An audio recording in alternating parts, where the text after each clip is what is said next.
Iran Israel সংঘর্ষ নিয়ে কিছু আপডেট নিয়ে একটু কথা বলতে চাই।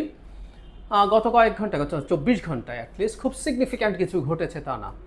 অ্যাপারেন্টলি মনে হতে পারে যে ইরানের সাথে ইউরোপিয়ান ইউনিয়ন আলোচনা করছে, এটাই কোনো ফলাফল আসে কি না। ফার্স্ট রাউন্ডের কথাবার্তা হয়েছে, খুব ভালো ফলাফল আসার কথা না, কারণও নেই। এর মধ্যে পাল্টাপাল্টি হামলা হয়েছে। এর মধ্যে সিগনিফিক্যান্ট একটা তথ্য, যদি ইরান যেটা বলছে এটা সঠিক হয়, এটা সঠিক হয় এই জন্য বলছি, আসলে যুদ্ধে আমি আগে একদিন একটা ভিডিওতে বলেছিলাম, যে কোনো যুদ্ধে প্রথম বুলেটটা যখন ছোঁড়া হয়, এটা প্রতীকী অর্থে, এখানে তো বুলেট ছোঁড়া হচ্ছে না, প্রথম বুলেটে যে মারা যায় সে হচ্ছে ট্রুথ, সত্য মারা যায়। কেন বলা হয়? কারণ হচ্ছে প্রতিটা ক্ষেত্রে প্রায় যে পক্ষ যুদ্ধ করে সংঘর্ষের নামে, তারা নিজের ক্ষয়ক্ষতিকে অস্বীকার করে, কমিয়ে দেখায়, আর যতটা ক্ষয়ক্ষতি করতে পেরেছে সেটাকে এক্সিজারেট করে, বাড়িয়ে বলে। ফলে ক্লেইমগুলো কোনটার ক্ষেত্রে আমরা ইসরায়েলের ক্লেইমিংকেও খুব শতভাগ গুরুত্বের সাথে নেব না, অ্যাবসলিউট সত্য বলে মেনে নেব না। আমরা ইরানের ক্লেইমিংকেও তাই বলবো। কিন্তু ইরান একটা দাবি করেছে, তারা বিভিন্ন জায়গায় খুবই ভালো অ্যাটাক করেছে। হাইফাতে বেশ বড় বিস্ফোরণের ছবি আমাদের সামনে এসছে, হাইফাতে তারা আগেও অ্যাটাক করেছিল। ইরান যে দাবিটা করেছে এবার, সেটা খুবই ইন্টারেস্টিং। তারা 10টা ব্যালিস্টিক মিসাইলের মধ্যে 5টা, মানে 50% টার্গেটে হিট করাতে পেরেছে। তার মানে এয়ার ডিফেন্স সিস্টেম সেগুলোকে ইন্টারসেপ্ট করতে পারেনি বলে ইরান দাবি করছে। মানে 10টায় 5টা না, 10টায় যদি 3টাও পারে, ইভেন 2টাও পারে, 2টোও যদি পারে, এটা তাদের এতদিনের যে সক্ষমতা ছিল তার চেয়ে বেশি। এতদিন পর্যন্ত গ্রোসলি তাদের বিটুইন 5 and 10ও যদি ধরি, মানে 10% মিসাইল এসে হিট করতে পারছিল, তাতে যদি 20% হয়, মানে তাদের হিট করার এবিলিটি ডাবল হয়ে গেছে। এটা 20% বা 25%, 30%ও হয়ে যেতে পারে কয়েকটা কারণে, এটা একটু বলে রাখা ভালো। আর এই প্রসঙ্গে একটু বলে রাখি, আমেরিকা কিন্তু ইরানকে অ্যাটাক করার মতো অপশান খোলা রাখছে, বিশেষ অংশে সেটা নিয়েও কথা বলবো। ইরান যেহেতু অ্যাটাক করছিল, আমরা এর মধ্যে দেখেছি যে প্রচুর অ্যাটাক যেহেতু একসাথে করেছে, এবং সে বেশ কিছু জিনিস মানে ইসরায়েলে সে অ্যাটাক করতে পাঠিয়েছে, বিশেষ করে ড্রোন এবং কিছু পুরনো ধাঁচের ক্রুজ মিসাইল। এগুলো মূলত তার যে এয়ার ডিফেন্স ক্যাপেবিলিটি আছে, সেই ক্যাপেবিলিটিকে যতটা সম্ভব কমিয়ে আনা যায় সেই চেষ্টা করছিল তারা। এই জন্য তাদের পুরনোগুলো পাঠালো, ওদের এয়ার ডিফেন্স সিস্টেমের এক ধরনের স্যাচুরেশন হলো এবং ডিপ্লেশন হলো যে মিসাইলগুলো দিয়ে করে। আমি নিজে একটা ভিডিও করেছি ওয়াল স্ট্রিট জার্নালের একটা রিপোর্টকে ভিত্তি করে। ফলে সেটা কমে যাচ্ছে। ইরান, মানে ইসরায়েল এখন চাইলেও অনেক ক্ষেত্রেই যতটুকু আছে এটা দিয়ে যে পারবে না তা না, কিন্তু তার তো ভবিষ্যতের কথা মাথায় রাখতে হবে। ফলে সে অনেক ক্ষেত্রে হয়তো ইন্টারসেপশন কমিয়ে দেওয়ার চেষ্টা করছে, ফলে তার টার্গেট মানে হিট করার সংখ্যা বাড়ছে। আর ইরান তার লেটেস্ট মডেলের যে ব্যালিস্টিক মিসাইলগুলো, সেগুলো প্রথম দিকে তারা ইউজ করেনি, তারা এখন ইউজ করছে। তাতে এটা হতে পারে যে তাদের এখনকার হিটের সংখ্যা বাড়ছে। তো এটা খুবই অ্যালার্মিং ফর ইসরায়েল। এমনকি ইরানের দাবি পুরো সত্য না হলে কমিয়েও আমরা যদি ধরি, এটা ইসরায়েলের জন্য প্রবলেম্যাটিক।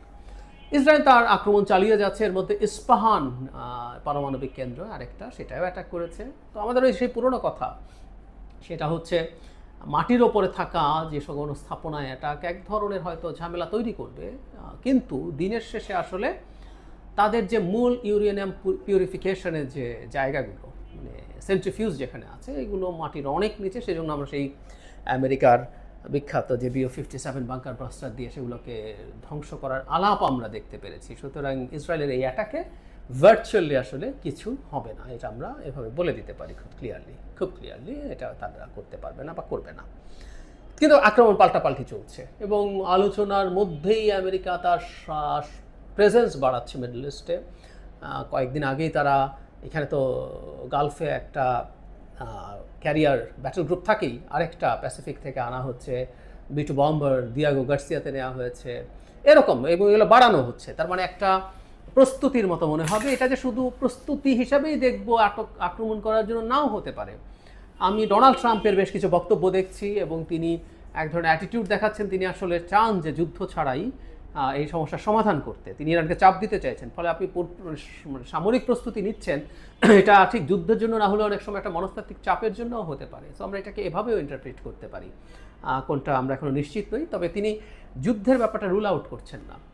এখন 2 সপ্তাহ সময় নিয়েছেন, উনি একটা উইন্ডো রাখার কথা বলছেন। এটার ইন্টারপ্রিটেশন এক এক রকম, এক একজন করছেন। এটা হচ্ছে এখানে ইরানের সাথে এক ধরনের আলোচনা করা যায় কি না। আবার কেউ কেউ বলছেন যে তিনি তার সময়ের প্রস্তুতি সম্পন্ন করছেন এই সময়ে, এবং তিনি অ্যাটলিস্ট কিছু এয়ার অ্যাটাক করবেন। মানে আগেও একদিন বলেছি যে ইরাকের পর আফগানিস্তানেরও যে এক্সপেরিয়েন্স, সেখানে আসলে গ্রাউন্ড অ্যাটাকে যাওয়ার মতো বিলাসিতা ট্রাম্প আসলে করবেন বলে মনে হয় না, এবং ট্রাম্পের এক ধরনের অ্যান্টাই যুদ্ধ যে ইমেজ আছে সেটা তিনি আসলে ধরে রাখতে চান। এই ফলে তিনি ইরানকে যদি হুমকি দিয়ে একটা ডিলে আনতে পারেন, ডিলটা হচ্ছে তারা একটা যুদ্ধবিরতিতে যাবে এবং তার নিউক্লিয়ার যে স্থাপনাগুলো আছে সেগুলো, এবং বিশেষ করে তার ইউরেনিয়াম পিউরিফিকেশন থেকে সরে আসতে হবে, এই ধরনের একটা জিনিস চাপ দিয়ে করার চেষ্টা করছেন।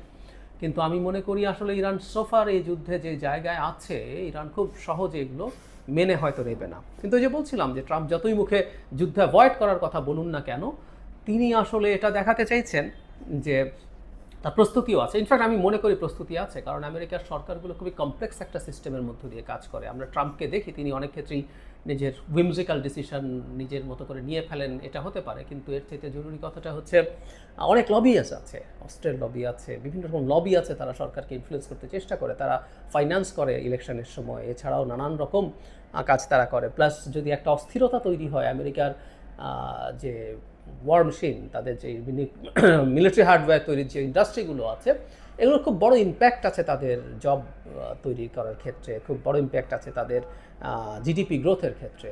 তো মিডল ইস্টে একটা যুদ্ধাবস্থা তৈরি হলে, যুদ্ধ তৈরি হলে মিডল ইস্টের দেশগুলো আরও অনেক অস্ত্র কিনবে। সুতরাং একটা মোটা স্কেলের, মানে মোটা দাগের, খুব একেবারে অল আউট না হলে মোটা দাগের একটা যুদ্ধ মিডল ইস্টে হোক, এবং ইরান যদি আমেরিকার অ্যাটাকের ফলে বিভিন্ন জায়গায় আমেরিকার থাকা ঘাঁটিগুলো শুধু না, ওই দেশগুলোতেও যদি আক্রমণ করে, ওই দেশগুলো ইনসিকিউর ফিল করতে শুরু করবে এবং ওই দেশগুলো প্রচুর অস্ত্র কিনবে। সো এরকম একটা অর্থনীতির জায়গা ওখানে আছে। সুতরাং তিনি যে যুদ্ধ করবেন না তা না, এবং যুদ্ধ করার পথ তিনি খোলা রেখেছেন, এইভাবে আমরা বলবো, যেটা শুরুর দিকে বলছিলাম।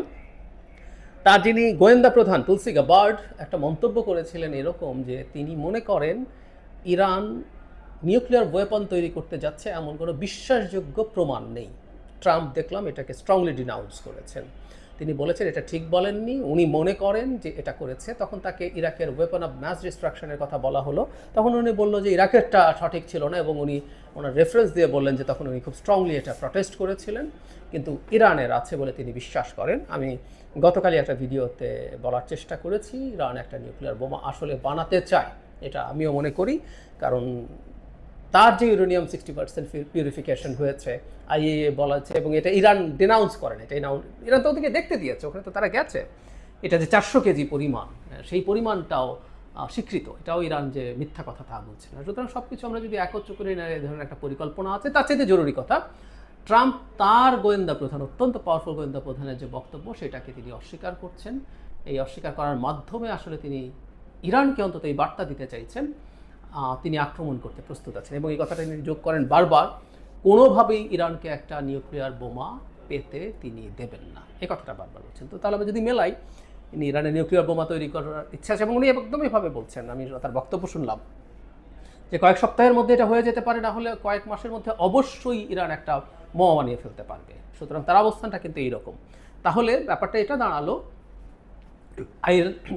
আইদার ইরানকে ভয় পেয়ে, সে ভয় পেয়ে আমেরিকার কথা মতো তার এই প্রোগ্রাম থেকে পুরো সরে আসতে হবে এবং সব রকম অ্যাক্সেস দিতে হবে, অথবা ট্রাম্প তাকে আক্রমণ করবেন, অন্তত কিছু এরিয়াল অ্যাটাক, যে অ্যাটাক নিয়ে খুবই আলোচিত, তার আন্ডারগ্রাউন্ড নিউক্লিয়ার স্থাপনা, বিশেষ করে যেখানে সেন্ট্রিফিউজগুলো আছে, যেখানে ইউরেনিয়াম পিউরিফিকেশন হয়, সেগুলো তারা করার চেষ্টা করবেন। আর শেষে একটা কথা বলি, মানে ইরানে একটা ভূমিকম্প হয়েছে খুব ছোট এই গতকালই, এবং অনেকে আমি দেখলাম যে ওই ভূমিকম্পটাকে আন্ডারগ্রাউন্ড নিউক্লিয়ার এক্সপ্লোশন হিসেবে দেখার চেষ্টা করছেন। উত্তর হচ্ছে না, এটা এরকম কিছু না, এটা আসলে একটা টিপিক্যাল ভূমিকম্পই ছিল, অল্প সময়ের মধ্যে এটা এসছে। মানে এরকম একটা কিছু ঘটলে মুহূর্তেই সবাই জেনে যেত, এবং ইরান এই ধরনের একটা যুদ্ধাবস্থার মধ্যে এই কাজ আসলে করার কথা না। মানে ইসরায়েলের নিউক্লিয়ার ওয়েপন আছে, এরকম একটা টেস্টের সাথে সাথে দেয়ার্স এ হাই প্রবাবিলিটি ইসরায়েলের একটা নিউক্লিয়ার অ্যাটাক করেও ফেলতে পারতো, tactical nuclear weapon at least. Israel বাহানা করছে, সো ইরানের এটা করার কথাও ছিল না, এবং এরকম কিছু হয়নি। যাই হোক, আমরা অনেকে ইরান একটা নিউক্লিয়ার ওয়েপন পাক, সেটা আমরা অনেকে চাই। এটা কথা ভুল না যে একটা জায়গায় কেউ যখন ইনসিকিউর থাকে, ইসরায়েলের হাতে যখন এত বোমা আছে, আর একটা দেশ তার নিজের সিকিউরিটির জন্য নিউক্লিয়ার বোমা বানাতে কেন চাইবে না? আবার পাল্টা আমরা এনপিটিকে যদি চিন্তা করি যে যার হাতে বোমা গেছে আর কারো হাতে যাওয়া যাবে না, এটাও খুব ভুল যুক্তি না। এবং এনপিটি সিগনেচার হওয়ার পরও আরও অনেকগুলো দেশ তাদের বোমা বানিয়ে ফেলেছে এবং এটা ফ্যাক্ট। এটা যত বেশি দেশের হাতে যাবে এটা ব্যবহৃত হওয়ার সম্ভাবনা তত বাড়তে থাকবে। এটাই হবে সবচেয়ে ঝুঁকিপূর্ণ ব্যাপার। নিউক্লিয়ার বোমা ডেটারেন্ট হিসাবে থাকলে ইটস ফাইন, মানে এটার ভয়ে কেউ আমাকে আক্রমণ করবে না, কিন্তু কোনো একটা পর্যায়ে কোনো একটা সময় যদি এটা ব্যবহৃত হতে শুরু করে এবং বোমাটা কার হাতে আছে সেটাও ম্যাটার করে। আমি একটা ছোটো উদাহরণ দিই। আমেরিকার মতো পরাশক্তি ভিয়েতনাম থেকে পরাজিত হয়ে পালিয়ে চলে এসছে। আমেরিকার মতো দেশেও এই আলাপ উঠেছিল যে একটা বা দুটো নিউক্লিয়ার ওয়েপন ইউজ করা যায় কিনা, কারণ আমেরিকার মতো পরাশক্তি পরাজিত হয়েছে অল আউট যুদ্ধ করে। এটা তো তার প্রেস্টিজের জন্য ভয়ঙ্কর, কিন্তু আমেরিকা সেই কাজটা না করে সেখান থেকে চলে এসছে। পরাজয়, আমেরিকার ভিয়েতনাম ওয়ারের পরাজয় তার ওয়ার হিস্ট্রির জন্য একটা ভয়ঙ্কর পরাজয় হিসেবেই লেখা থাকবে, কিন্তু সেটা ইউজ করেনি। এখনও আর এই পরিস্থিতি কোথাও তৈরি হয়নি, কিন্তু কোনো একদিন কি তৈরি হতে পারে না যেখানে কোনো সরকার আর অনেক কম ভালনারেবল অবস্থায় এটা করে ফেলবে? সো সব দিকে যুক্তি আছে। আমরা আসলে এখন কোনভাবে দেখব, কীভাবে দেখব সেটা ইস্যু। ইরান যদি বোমা বানিয়ে ফেলে, মিডল ইস্টের প্রত্যেক দেশ, অনেক দেশ প্রচুর পাওয়ারফুল, টাকা পয়সা প্রচুর আছে, সৌদি আরবের জন্য তখন যদি এনি কস্ট চাইবে এবং তাকে বাধা দেওয়া খুবই কঠিন বা ইম্পসিবল হবে, ইউএই চাইতে পারে, এরকম এটা এরপরে এই রেস চলতেই থাকবে। এটাই হলো সবচেয়ে ভয়ঙ্কর দিক।